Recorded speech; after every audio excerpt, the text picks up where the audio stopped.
Wanted to welcome everyone. This is an exciting day for us, I think, coming out of the Chicago Combine. There's just so much optimism. Thinking about where we are as a franchise right now, we have the world's best player on our team. We acquired the number 4 pick in the June draft. We have the cap flexibility to continue to finish out this roster that we've been building over the last couple years. And today we are hiring and announcing the hiring of our extraordinary new coach, Frank Vogel. It became very clear to us in the process of evaluating who our next leader would be that Frank had all of the qualities we were looking for in a leader. First and foremost, he is incredibly prepared, detailed, and organized with his work. In the sessions that we did at the whiteboard during the interview process, he stood out with his vision for the game, the structure he wants to play with, and the way he would use our roster was really impressive. He also talks a lot about just structure and accountability and the things we're looking for here from our head coach. And the other qualities that were so important were the playoff success that he's had, leading the Pacers to 5 seasons of being in the playoffs and then taking that Pacers team to the conference championship twice in a row. That's our plan here. When we finish building the team with our draft pick and off-season moves and roster signings, is we want to be a competitor next season. That's what our fans expect. That's where our mission is, and we think Frank is the perfect coach to lead us in that endeavor. So with no further ado, I want to introduce Frank Vogel as the Lakers head coach. Thank you, Rob. Hello, everyone. I want to start by thanking Jeannie Buss and the entire Buss family, Rob Pelinka, Kurt Rambis, for showing faith in me to be their next coach. This is obviously a proud and historic franchise, and it's a big honor for me to be here today and to be responsible for this next chapter of our history. I see a lot of promise, a tremendous amount of promise with what we can be. Obviously, we've had some rough years, but what we have in our current roster, combined with the vision of where we're going to build the roster, also combined with what I hope to put my stamp on the way we're going to play, I think we can accomplish great things, and I'm very excited about that. It's going to start by establishing a culture of hard work, preparedness, structure on the court, discipline with the way we play and the way we do things, and holding guys accountable. Our guys are going to be coached very hard, okay, and they're going to be challenged, and they're going to be pushed and coached with the truth. And they're going to be challenged to be at their best, and I look forward to seeing our younger guys grow and everybody come together. The focus for our group has got to be to remain in the moment. Okay, there's obviously been a lot of outside noise like there is with every NBA team, but there's been a lot of outside noise that we're going to be tasked with blocking out. There's going to be a lot of talk of getting our team back into the playoffs and what the Lakers represent in terms of a tradition of competing for championships. Those are end result things. Okay, we are going to be focused on the work. Okay, the day-to-day, stay in the moment. How do we get better at practice? How do we win the next game?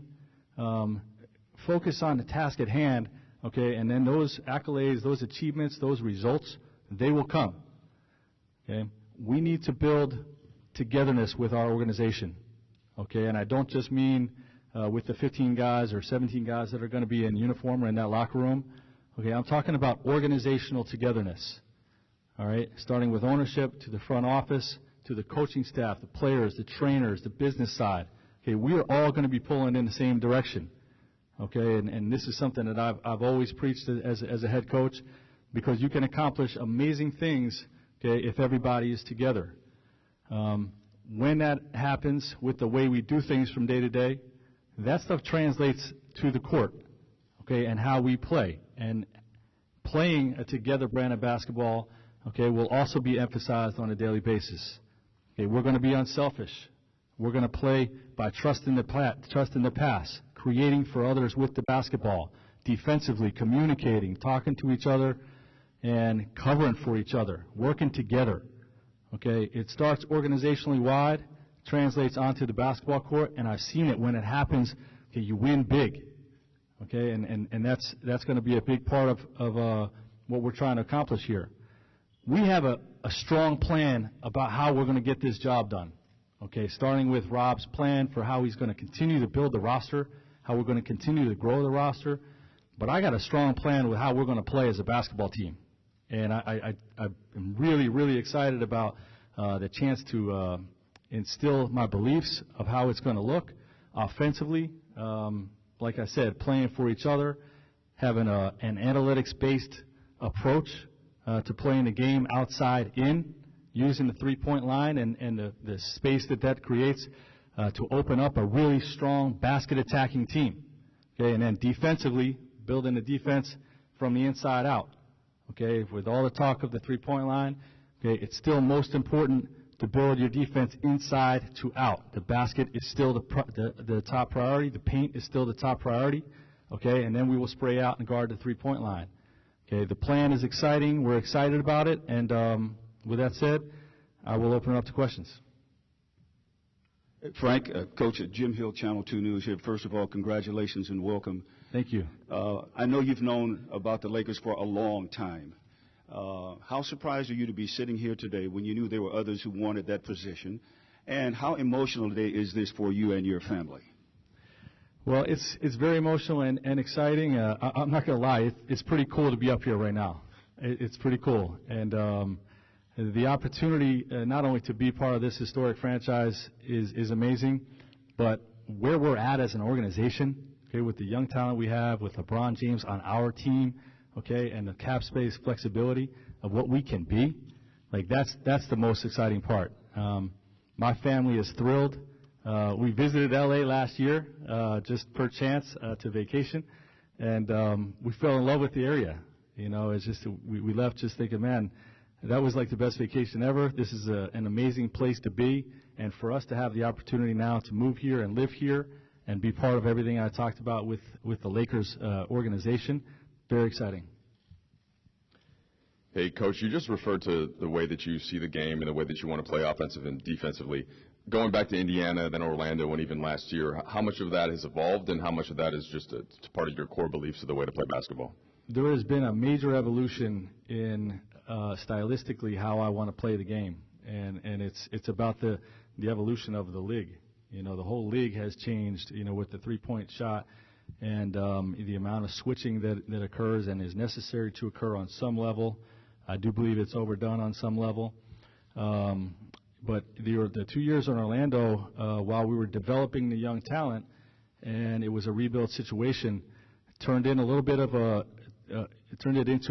a laboratory for me to figure out this new NBA, you know, figure out this new world, and what is the exact scheme that needs to go in to be successful in the modern NBA. So it was a great learning experience. I continued that in my sabbatical year this past year, visiting with teams all around the league, having a lot of lengthy discussions about just offensively, you know, how to play this style of play and how to, you know, transform the scheme, and defensively as well.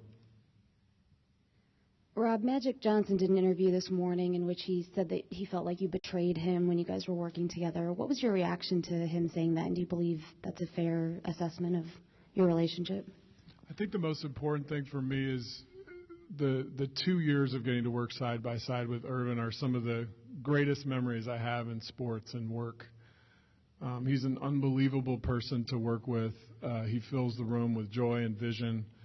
And truly it's saddening and disheartening to think he believes things that are a misperception. I think all of us in life probably have been through things where maybe there's third-party whispers or he said, she said things that aren't true. And then I have talked to him several times since he decided to step away. We've had many joy-filled conversations. In fact, 2 days ago, we were reliving the combine and the fourth pick and talking about the great future that this franchise has. So these things are surprising to hear and disheartening. But I look forward to the opportunity to talk with him and sit down with him and work through them, just like in any relationship, because they're just simply not true. I stand beside him. I stand with him as a colleague, as a partner. I've always supported everything he's done and will continue to. And, I think that's the best way to address that. Dave McMenamin, ESPN. Frank, congrats and welcome to LA. Thank you. Rob, question for you, though. We know that you guys did speak to some other coaching candidates before you settled on Frank, and obviously Monty Williams and Ty Lue seem to be higher choices. What went wrong in that coaching search? And, all due respect to Frank, there were other people you intended to hire before him. I think the important thing of any process is to be open-minded and to be methodical and to be prepared. And I think at the start of this, we had a committee of people internally that we had many names around. Frank was one of those strong names. And throughout the process, he just continued to emerge as someone that had those qualities I talked about at the beginning of this. And we celebrate that. He is the coach. He's the right guy for this job. Everyone's aligned with what he stands for. We're going to fully support him and really look forward. I think whether it's free agency or whether it's the draft or whether it's picking a coach, you make your decision and then you support it and you move forward. We're not going to do a lot of backward looking. We're going to look forward with hope and optimism about what Frank stands for, what we have in an organization, and just stay committed to doing the work. Frank, right here. Coaching young players is different, I think, than coaching someone like LeBron James, given his experience level. Can a team really succeed at that? And secondarily, you mentioned shooting. Does this roster, as it is, have enough of that outside shooting to succeed with LeBron? Can we succeed by coaching young players and LeBron James? Together, is it? Yeah. Can young players? Okay, okay, every player that I've ever been around that's, quite frankly, worth a damn wants to be challenged and wants to be pushed and wants to be coached hard and wants to be held accountable. Okay, and that will be the expectation with every player on the roster. Okay, now, does that mean we're going to treat everybody the same? No. Okay, you treat everybody fairly, okay, but everybody will be treated differently. I mean, that's just coaching. Every team I've ever been a part of, I've had that same approach.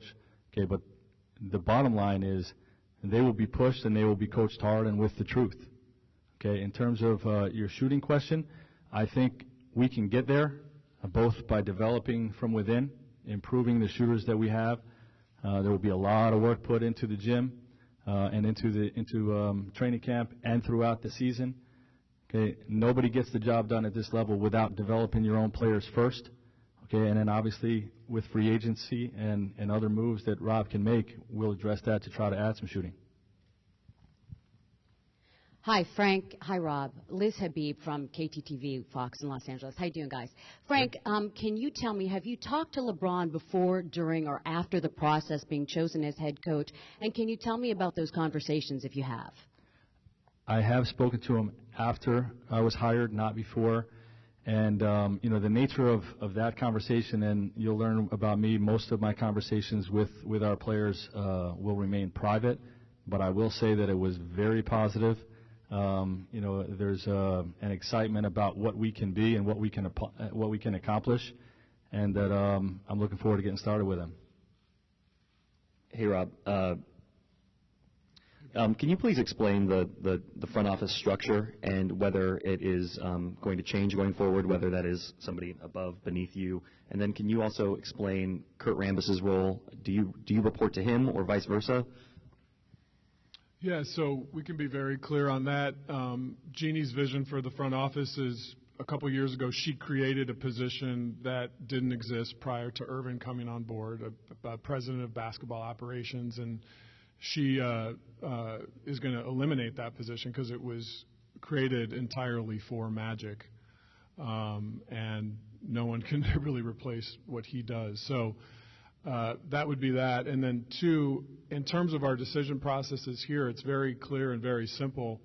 Now when it comes to a basketball decision, I collaborate with the staff, many of whom are at this press conference today, and then I make a recommendation to Jeannie. and she blesses that or not. So it's very clear and very simple. Kurt Rambis was hired a year ago as an advisor to the front office and to the coaching staff. He remains in that position and was a valuable resource throughout the process with his championship experiences of being on many staffs and winning for the Lakers and with other organizations. He was a really valuable resource in getting to this place of choosing Frank to be our next head coach, but his position hasn't changed. Rob, Om Young's with ESPN. Free agency is going to be big again for this franchise for a second summer in a row. Are you worried or concerned about what Magic said today? Free agents might judge you or the organization off of what he said? I think that all we can do is do the work, and that's what we're going to stay committed to, is just doing excellent work. And I think if people take a look at where this franchise is right now, we have a great coach. Again, we have a high draft pick. We have a great young core, maybe one of the best in the league. We have a superstar on our team and an open slot. So I think that people can look at this as an opportunity to come and win a championship possibly next year. And we've got to do the work. I think being concerned about the outside noise or the opinions of, what people may or may not think is really not where our focus is right now. Our focus is on doing good work. That's what our fans expect. My commitment is to not worry about the opinion or what other people may be saying, but it's to just do the work. That's what our fans are asking of us. That's what they expect, and we will put in the work to have an incredibly successful roster and team next year. Rob, Andy Kamenetsky, ESPN LA, and The Athletic. Magic said this morning that he had heard from a lot of people around the league that you weren't to be trusted. How concerned are you about that reputation being there? And if so, what can you do to potentially try to change it? Yeah, I think, I guess first and foremost, we do want today to be about Coach Vogel. But I think, again, my job is to not worry about what other people may think or say about me as a person.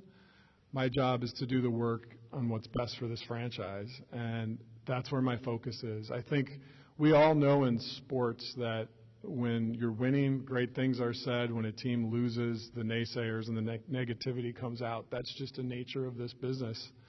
And right now we're coming off a season where we lost. So I really, again, we're not going to get caught up in the poll of public opinion or media polls, but really just keep our head focused on doing good work, getting to a place where we win, and that's the most important thing. Rob, to kind of pull on something that Frank said about organizational togetherness, I was just kind of curious as to, since the season ended, what maybe you guys had done as a postmortem on the season and what strategies you have to kind of get in that direction a little bit and have that organizational togetherness.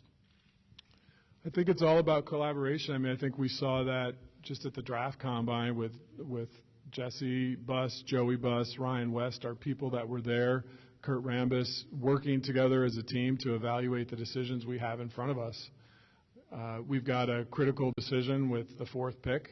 Do we use that pick to pick another player that is part of our strong young core, or do we use that as an asset to bring a more experienced player to the franchise? I think we have to work together to assess those things and fit whatever we decide to do within Frank's style and system. And then we have to get to July, and we have to, will we use our space to sign another max superstar? That is certainly a possibility. Or if not, as a front office, we have to come together, put our heads together to split the space to arrive at potentially 2 or 3 players that would complement the rest of our roster and how Coach Vogel wants to play. But I think that spirit of collaboration is going to be really important in how we make those decisions. Yeah, Rob, over here at Bill Plaschke, LA Times. Just to make sure we understand the chain of command, you answer to Jeannie Buss, and where does Linda Rambis fit into the equation? You're right. There is a very clear and simple plan here. I make basketball choices after collaboration with the staff and make recommendations to Jeannie. The decision to hire Frank was something that I decided to do and recommended to her, and she agreed with that. That's how it'll be going forward.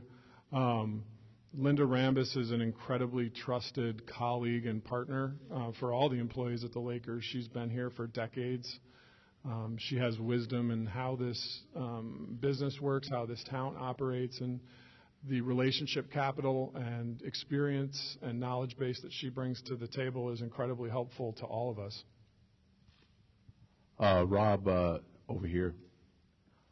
Can you give us some insight as to how the basketball decisions were made when Magic was here? Specifically, Julius Randle and Brooke Lopez. There were reports that the previous coaching staff lobbied to keep those players, but it was decided to move on. Who made that decision? The way that it was structured when Magic was here is he had ultimate basketball decision-making authority. That's the way that Jeannie wanted it structured, the way he did as well. But again, it was similar to what it is now. There was collaboration around those decisions with the staff, and then he ultimately made the final choice on basketball matters.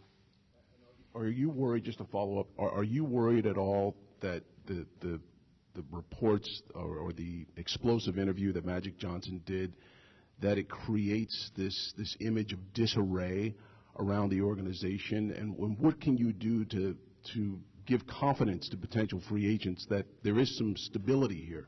I think the most important thing is that players look to who we really are and not what the impression is of what others are trying to create us to be. And I think all of us know when we come to work every day that there is stability and strength and togetherness here. I think, Frank, you could talk about how you experience that in the interview process. But I think for any of us, we know who we are in ourselves. We know the characteristics and qualities we stand for. And we know as a staff and feel very strongly that if people judge and evaluate us for who we are as an organization and the vision and path we have going forward, we feel there'll be a very, very strong appeal for the great players to come here. Yeah, and what I'd like to add, quite frankly, is the perception of our organization is very far from the reality, from my experience coming in here, of, just the thoroughness of the work, the collaboration of how things are being done with the decision-making. And quite frankly, there's a lot of positivity. I am a positive energy, enthusiasm type of a coach, and I'm going to spread that, to everybody that will feel it. And it's just one of those things that, I understand what the perception is when you lose for a few years and some things happen, like that can happen. Okay, but there's a positive vibe happening with our team right now. There really is. Okay, and it's just one of those things that you're just going to have to wait and see. Okay, but you're going to be happy with the product that we put on the floor this year and where we're going as an organization. You really are. Hey, Coach Vogel, you run into LeBron James when you were with Indiana was that impediment, right, to the finals. I wonder what you observed from him last year, just watching, and how what are the primary things that you want to focus on as you build a team around him and coach a team around him next season? Well, obviously the injury was the big thing. He started the season being the same LeBron James that we've seen for many, many years, dominant, ready to take a franchise deep into the playoffs and to compete for a championship. And, obviously that got derailed with his injury. And what everybody has to understand is when you have an injury, you have the time that you missed, okay, which your team is limited by, okay, and then when you're first getting back out there, it takes some time to get your legs back under you. So the whole second half of the season, he was not the LeBron James that we know of. So that part is behind us. We're going to work our tails off this season, and I expect us to see one hell of a bounce back year from LeBron James. Frank, you talked about Orlando and how it was kind of a lab for you to figure out the new game, and I know you were only there 2 years. What else did you learn about that experience? And when it was over, how optimistic were you that you would get another head coaching opportunity? I remain optimistic. I think it's pretty plain to see. It's happened many times over the course of time where the person that hires you is let go after year one, and a new front office comes in, a new regime comes in, and they want to put their stamp on things. So we had an opportunity to in that first year to do some things like the Lakers last year. We were decimated by injuries, and the results on the court weren't necessarily there. but the player development, the stuff, the daily work showed results, and, it just, to me, even though the wins weren't coming, I stayed reaffirmed in my process, okay, and the culture that I try to create, the work that we do, so it's just one of those life lessons, like, sometimes you don't get to finish the job that you started, and it's just the way it is. Coach, welcome to Los Angeles. Ted Sobel, Sports USA. Coach and Rob, if you could talk about the outside noise, because you brought it up, and I'm curious, what's the best way to quiet that noise, and how much does transparency come into play for all concerned? I think simply put, the best way to quiet the noise is to do what the Lakers do, and that's to win and to compete for banners. The noise will exist if you're not doing that. Last year, of course, for many reasons, it was a challenging year, and I think instead of spending all of our focus looking backwards, we're going to look forward. And I think we have to learn from last year, and there are things that we learned. But I do think next year we will be a winning team, and we're going to all put in the work with Frank's coaching leadership in the front office to make sure that's the case, and that'll end the noise. Just win.